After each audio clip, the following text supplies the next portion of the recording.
Continuamos hoy, amigo oyente, nuestro estudio en el libro de Génesis. Nos encontramos todavía en el segundo capítulo de este primer libro del Antiguo Testamento. Y comenzamos a considerar en nuestro programa anterior el sitio geográfico del hombre. Hablábamos acerca del huerto de Edén y concluimos considerando los árboles extraordinarios que se mencionan en el versículo 9 del capítulo 2.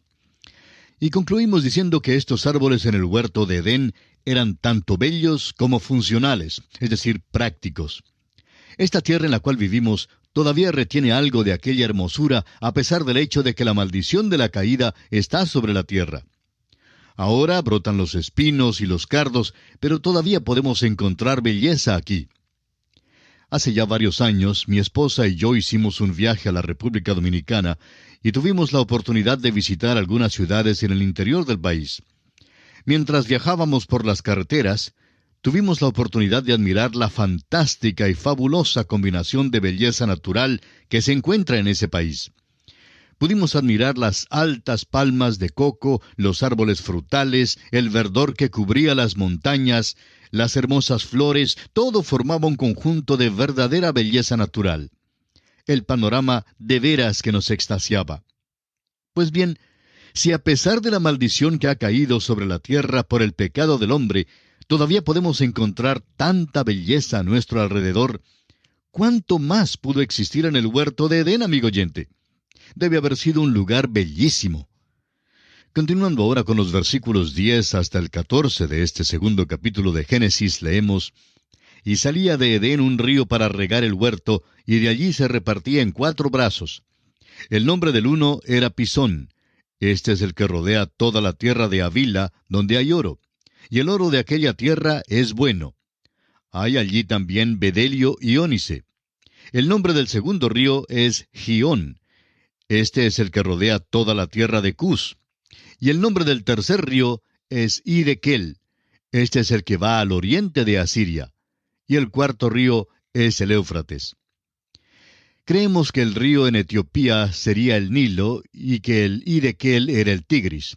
Ahora, el versículo 15 de este capítulo 2 de Génesis dice: Tomó pues Jehová Dios al hombre y lo puso en el huerto de Edén para que lo labrara y lo guardase. Recuerde, amigo oyente, que este hombre tuvo el señorío y que las fuerzas de la naturaleza estaban a su disposición. Ahora los versículos 16 y 17 dicen: Y mandó Jehová Dios al hombre diciendo: De todo árbol del huerto podrás comer, mas del árbol de la ciencia del bien y del mal no comerás, porque el día que de él comieres, ciertamente morirás. No fue la intención original de Dios que el hombre muriera.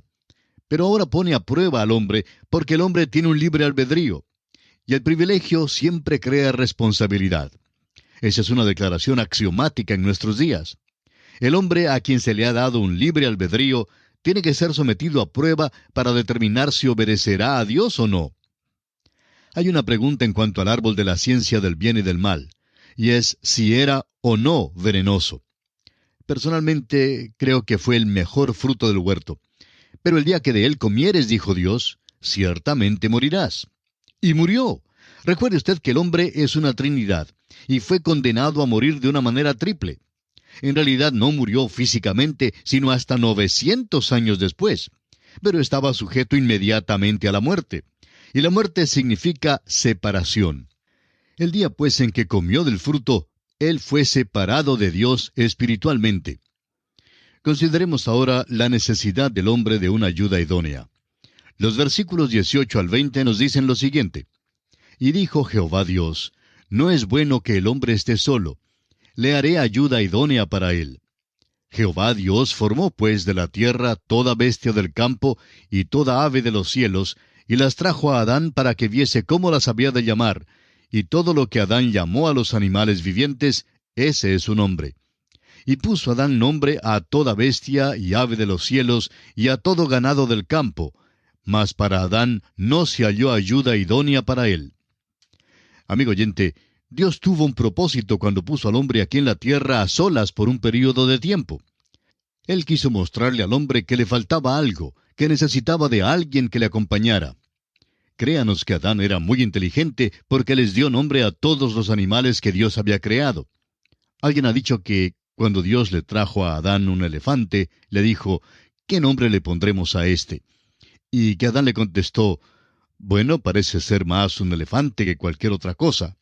Y supongo que así le pareció. Pero le faltaba un ayudante, es decir, alguien que pudiera ponerse de acuerdo con él y que le respondiera. En otras palabras, necesitaba un ayudante como su contraparte, su otra mitad. Un hombre es solo un medio hombre hasta cuando se casa. Y eso es muy importante entender. Ahora no estamos aquí para promover el matrimonio, pero diríamos que el matrimonio es la intención de Dios, tanto para hombres como para mujeres, y que la mujer debe responder a su marido. Veamos ahora lo que Dios hizo. Leamos los versículos 21 y 22 de este capítulo 2 de Génesis. Dice así: Entonces Jehová Dios hizo caer sueño profundo sobre Adán, y mientras éste dormía, tomó una de sus costillas y cerró la carne en su lugar. Y de la costilla que Jehová Dios tomó del hombre, hizo una mujer y la trajo al hombre. Ella fue tomada de Adán, de la costilla de Adán. El doctor Matthew Henry dijo, Dios no la tomó de la cabeza para que no fuera superior a él, ni del pie para que le fuera inferior, sino que la tomó de la costilla para que fueran iguales. Y ese es exactamente el propósito de Dios. La mujer debe ser la media naranja, y es exactamente lo que Dios quiso decir cuando dijo, las casadas estén sujetas a sus propios maridos. Quiere decir responder. Usted, amigo oyente, es la otra mitad de su esposo. Él, por su parte, es solo medio hombre. Créanos que Eva era bella. Cualquier mujer que veamos hoy que tenga algo de belleza, la ha heredado de la madre Eva. No hay ninguna belleza que ella no tuviera. Era una muñeca, era la media naranja de Adán. Ahora los versículos 23 al 25 nos dicen lo siguiente. Dijo entonces Adán, esto es ahora hueso de mis huesos y carne de mi carne. Esta será llamada varona, porque del varón fue tomada. Por tanto, dejará el hombre a su padre y a su madre, y se unirá a su mujer, y serán una sola carne. Y estaban ambos desnudos, Adán y su mujer, y no se avergonzaban. La palabra para la mujer en el hebreo es muy similar a la palabra para hombre. Hombre es ish, y la mujer es ishsha. Y son muy parecidas. Ella es la otra parte del hombre y debe responder al hombre. Esa es la razón por la cual Dios dispuso que el hombre llevara la delantera. Creó al hombre primero. Creó a la mujer para que le siguiera, y es el hombre quien debe ser el agresor. Dios aún lo hizo físicamente capacitado para que fuera el agresor, y la mujer la que responde. No me diga que una esposa ha de amar a su esposo. Dios no dice esto. Dios dice que debe responderle. Si el esposo le dice a ella, te quiero, ¿sabe usted lo que pasará? Pues ella le responderá enseguida, te quiero. Y es porque ella debe responderle. Cuando un hombre dice hoy que su esposa es fría, y de vez en cuando alguien lo dice, que su esposa es fría, eso deja ver que él realmente no es el esposo que debe ser. Si es buen esposo, ella responderá, porque él es quien debe llevar la delantera. Fíjese usted que el esposo está sujeto a la esposa en el sentido de ser responsable por ella, y él no está más bajo el control del padre ni de la madre. Ahora notamos aquí que ambos estaban desnudos y no se avergonzaban. Creemos que estaban cubiertos con un tipo de luz de gloria. Creemos que este es el relato más hermoso y más fresco de la creación de la mujer y del hombre. Esta era una pareja que Dios realmente unió. Ahora Dios ha dado algunos principios para que su pueblo los obedezca. Dios ha dado el matrimonio a la raza humana, pero es una de las cosas de la cual los hombres están tratando de deshacerse hoy día. Rompamos sus ligaduras y echemos de nosotros sus cuerdas, dice el Salmo 2, versículo 3. ¿Qué es lo que trata de hacer el hombre? Trata de deshacerse de Dios, amigo oyente, porque Dios es quien estableció el matrimonio. Debe haber una identidad entre el esposo y la esposa, y Dios dice al esposo, maridos, amad a vuestras mujeres. Y esto, amigo oyente, concluye un capítulo maravilloso. Cuenta de la creación del hombre, su sitio y su trabajo, la responsabilidad que tiene, su necesidad de una compañera y la creación de esa compañera, la mujer. Este es el clímax de la historia de la creación. El hombre que sirvió de capellán en la prisión de Nuremberg cuenta de los últimos días que pasaba con aquellos hombres. Uno de ellos era Hermann Göring, y relata acerca de su última noche. Aquella noche, dice, a las 8:30, tuve una sesión con Göring, durante la cual escarneció la historia de la creación, puso en ridículo la inspiración divina de las Escrituras y negó completamente algunos fundamentos cristianos. Menos de 2 horas después, se suicidó. Amigo oyente, una de las maneras de deshacernos de esta proporción alarmante de suicidios es hacer saber a los hombres y mujeres que ellos son criaturas de Dios y que son responsables ante su Creador. ¿Cuán importante es eso? La creación de la mujer fue una creación indirecta, porque Dios la tomó de la costilla del hombre y lo hizo así para revelar la verdad de que ella es parte del hombre y que ella es su media naranja, es su contraparte y su complemento. Y esto nos lleva ahora al tercer capítulo del libro de Génesis. Pero antes de abandonar el capítulo 2, hagamos un breve resumen de lo que hemos visto en este capítulo 2. Hemos visto el parentesco del hombre con Dios.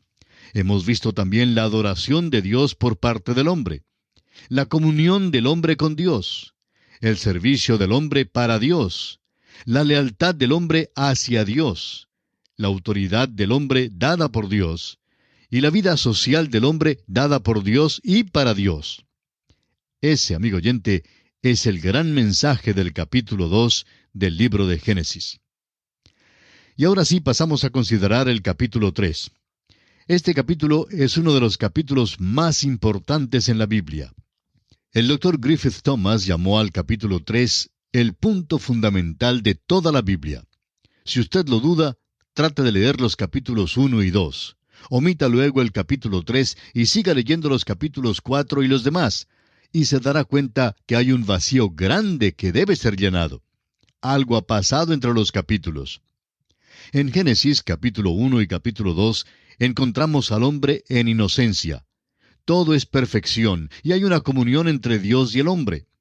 Tan pronto como comenzamos a leer el capítulo 4 del Génesis y continuamos leyendo hasta el capítulo 11, encontraremos los celos, el homicidio, la ira, la mentira, la maldad, la corrupción, la rebelión y el juicio. De modo que surge entonces la pregunta, ¿de dónde vino todo esto? ¿Dónde comenzó? ¿Dónde se originó el pecado? No creemos que se originara en el capítulo 3 del Génesis, pero en cuanto a los hombres, aquí es donde comenzó. Alguien ha dicho también en cuanto al capítulo 3 de Génesis lo siguiente: aquí derivamos de su fuente muchos de los ríos de la verdad divina. Aquí comienza el gran drama que se desarrolla en la escena de la historia humana y que unos 6,000 años no han completado todavía. Aquí encontramos la explicación divina de la presente condición caída y arruinada de nuestra raza. Aquí aprendemos de los inventos astutos de nuestro enemigo, el diablo.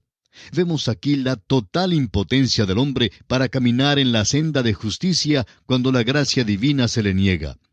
Aquí hallamos el efecto espiritual del pecado, el hombre tratando de huir de Dios. Aquí discernimos la actitud de Dios hacia el pecador culpable.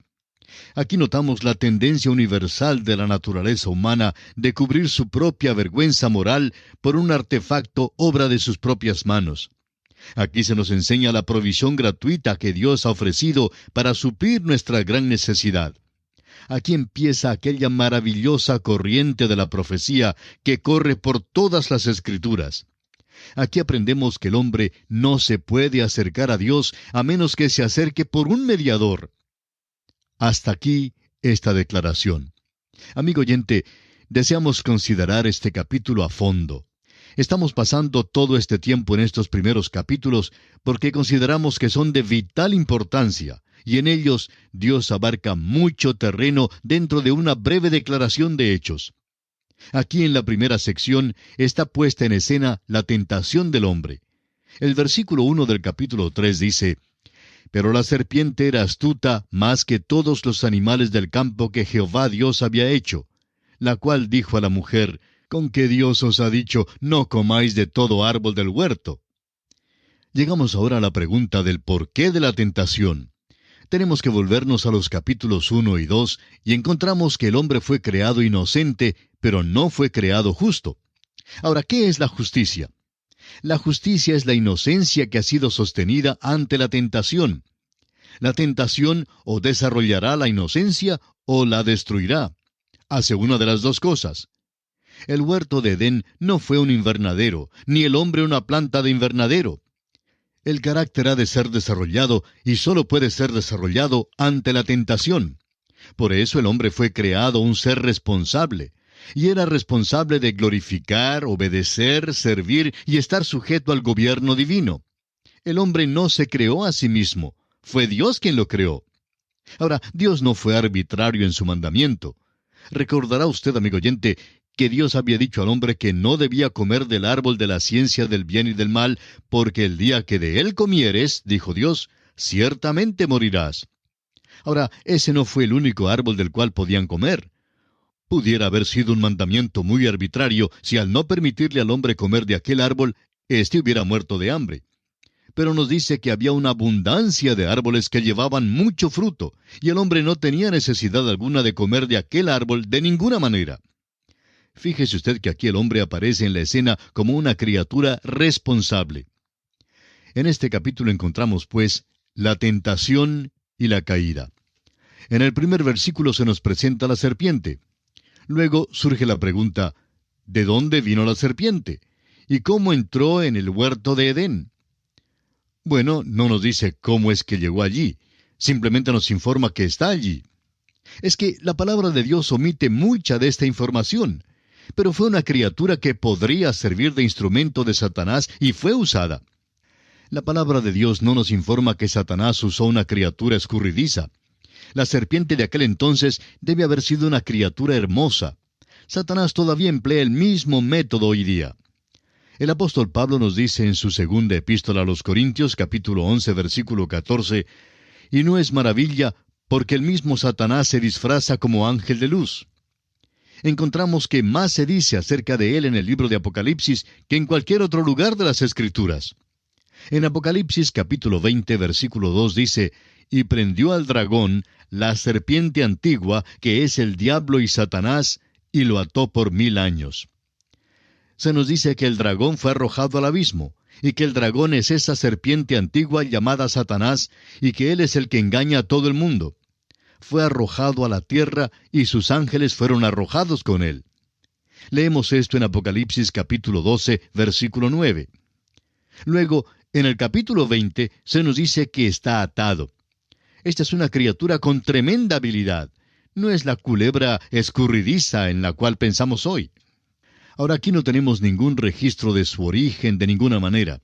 No queremos ser dogmáticos, pero al llegar en nuestro estudio a Isaías capítulo 14 y a Ezequiel capítulo 28, creemos que en esos pasajes se nos da el origen de esta criatura y también se nos explica cómo es que llegó a ser la criatura que es. Ahora, ¿por qué se le acercó la criatura a la mujer? ¿Y por qué no se le acercó al hombre?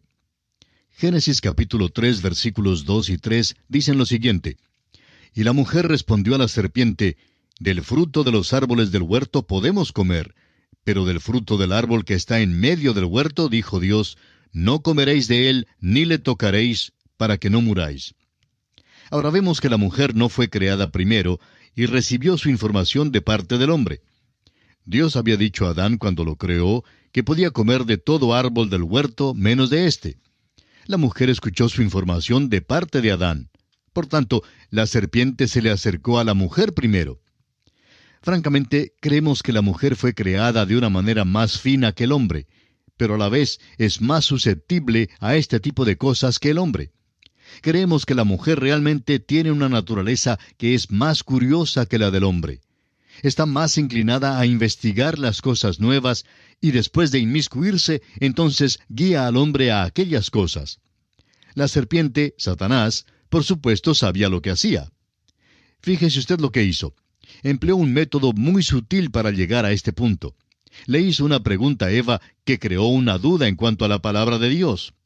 Provocó su curiosidad y le hizo surgir una duda en cuanto al amor, la bondad, la justicia y la santidad de Dios. Luego, fíjese usted que ella repite el mandamiento de Dios, pero añade algo. Ella añadió, ni le tocaréis. no hallamos en ninguna parte que jamás Dios hubiera dicho que no tocaran el árbol. Sin embargo, ella menciona estas palabras. Y bien, amigo oyente, vamos a detenernos por hoy aquí. Proseguiremos este estudio en nuestro próximo programa y confiamos que usted nos sintonice de nuevo. Hasta entonces, pues, que el Señor le bendiga es nuestra ferviente oración.